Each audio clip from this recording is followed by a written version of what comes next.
So yun mga kasandad, no? Good morning sa inyo. Kape po tayo. May pag-uusapan na po tayo ngayon. Sa Alexander po na Alexander na original ko na FB. I-follow nyo po ng follow yan, pati sa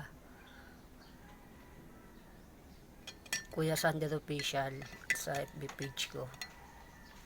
I-follow nyo po yan, yung Kuya Sander Official. Diyan po ako nag-upload ng mga video, ng mga vlog na ginagawa ko, prank o ano pa man na nakakatawa na mga video. Diyan po ako nag-upload sa Kuya Sander Official. I-follow nyo po yan mga kasander. Salamat sa mga suporta nyo, tiwala na patuloy pa rin na sumusuporta, at lalo na sa Panginoon.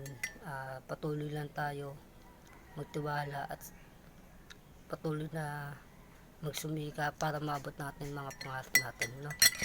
Kaya ano pa yun niya, kape tayo.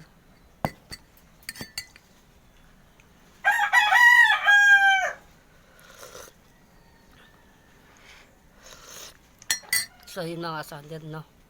Magpapagupit tayo mamaya ng buhok. Mahaba na kasi yung buhok ko.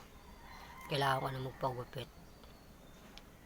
Mamaya papagupit ako doon sa may Petron sa labas. Nandito kasi ako ngayon sa Bulacan. Kaya hanggang dito na lang muna tayo mga kasander, no? I-follow nyo na lang po yan. Isasend ko na lang po dyan sa baba. Dito po, dyan. Ito po yung ano niya. Kuya Sander Official. Dyan po ako nag-upload ng mga video. Supportahin nyo po yan at i-follow nyo guys. Mga kasander. I-follow nyo po mga kasander. Salamat po.